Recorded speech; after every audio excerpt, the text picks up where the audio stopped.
உறுப்பினர் முனிரத்னம் அவர்கள்.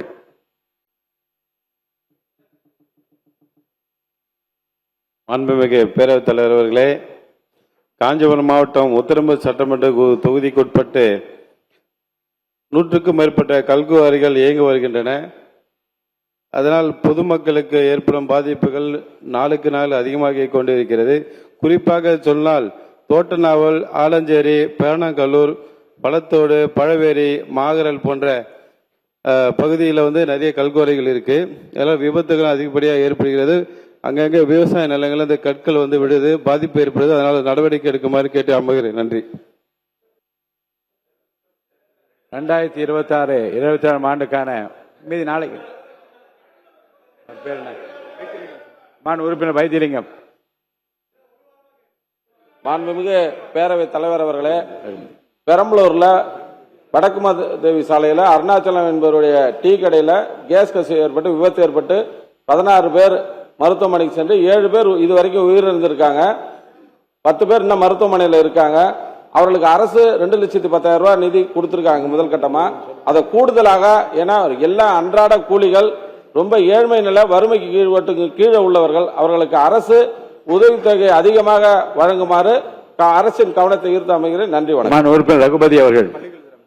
பள்ளிக்கல்வித்துறை அமைச்சர் அவர்கள். மாண்புமிகு பேரவைத் தலைவர் அவர்களே, சட்டமன்ற உறுப்பினர் சுட்டிக்காட்டிய அந்த சம்பவத்தின் போது அந்த பகுதியினுடைய கலெக்டர் நேரில் சென்று அந்த குடும்பங்களை சந்தித்து எங்களுடைய சட்டமன்ற உறுப்பினர் அண்ணா சிவான் நேரில் போய் அவர்கள் தேவைப்படக்கூடிய எல்லா உதவிகளையும் விரைந்தும் துணிந்தும் செய்து கொண்டிருக்கிறோம். இன்னும் மேற்கொண்டு அந்த உதவிகளும் அந்த கோரிக்கையும் கலந்தாலோசித்து சீராய்வு செய்யப்பட்டு அவர்கள் தேவைப்படுகிற பாதிக்கப்பட்ட குடும்பத்தை தேவைப்படுகிற அத்தனை உதவிகளும் செய்யப்படும் என்பதை உங்கள் மூலமாக தெரிவித்துக் கொள்கிறேன். உறுப்பினர் ரகுபதி அவர்கள். மாண்புமிகு பேரவைத் தலைவர் அவர்களே, புதுக்கோட்டை மாவட்டம் திருமயம், ராலிமலை ஊராட்சிகள் பேரூராட்சிகளாக அறிவிக்கப்பட்டு அரசாணை வெளியிடப்பட்டு விட்டது. ஆனால் இன்னும் செயல் அலுவலர் நியமிக்கப்படவில்லை. எனவே அது ஊராட்சியா பேரூராட்சியா என்கிற சந்தேகத்திலே அங்கே இருக்கக்கூடிய மக்களுக்கு எந்த படிகளும் நடைபெறாததை அரசின் கவனத்தை ஈர்க்கிறேன். உறுப்பினர் நா. சுப்பிரமணியன் அவர்கள். உறுப்பினர் நா. சுப்பிரமணியன். மாண்புமிகு பேரவைத் தலைவர் அவர்களே, எனது கந்தர்கோட்டை தொகுதியில் அதிகப்படியான கற்குவாரிகள் நிறைந்த பகுதி, குறிப்பாக கொப்பம்பட்டி, உலகங்காத்தான்பட்டி, ராக்கதம்பட்டி, பத்தனாக்குறிச்சி மற்றும் முத்துரையான்பட்டி ஆகிய பகுதிகளில் நிறைய கற்குவாரிகள் உள்ளதால் அப்பகுதி மக்கள் போக்குவரத்துக்கு இடையூறாக அந்த குவாரிகளிலிருந்து அதிகப்படியான எடையுள்ள லாரிகள் நாள்தோறும் சென்று வருவதால் சாலைகள் மிகவும் போக்குவரத்திற்கு இயலாத நிலையில் குண்டு குழியுமாக உள்ளது.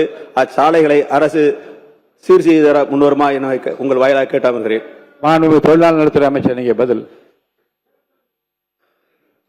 மாண்புமிகு பேரவைத் தலைவர் அவர்களே, தென்காசி மாவட்டம் வாசுதேவநல்லூரில் உள்ள தரணி சுகர்ஸ் அண்ட் கெமிக்கல்ஸ் லிமிடெட் என்ற தனியார் நிறுவனம் 1987 ஆண்டு முதல் இயங்கி வந்தது.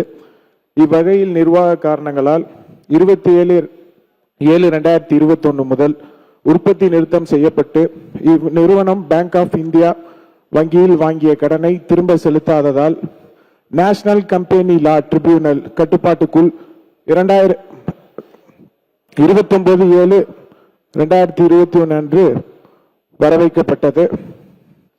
பின்னர் 8/5/2024 முதல் தேசிய நிறுவன சட்ட தீர்ப்பாணையத்தின் நேஷனல் லா ட்ரிபியூனல் கட்டுப்பாட்டில் இருந்து அலை மீண்டும் நிர்வாகத்தில் கட்டுப்பாட்டுக்குள் வந்துள்ள நிலையில்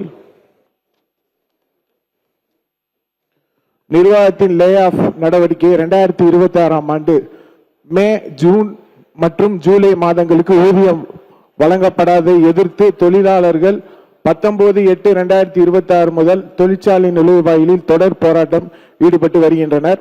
இதனைத் தொடர்ந்து உடனடியாக நிர்வாகம் மற்றும் தொழிலாளர்களுடன் திருநெல்வேலி தொழிலாளர் நலத்துறையின் சமரச அலுவலர் மற்றும் வருவாய்த்துறை அலுவலரால் பல கட்ட பேச்சுவார்த்தைகள் நடத்தப்பட்டு வருகின்றன.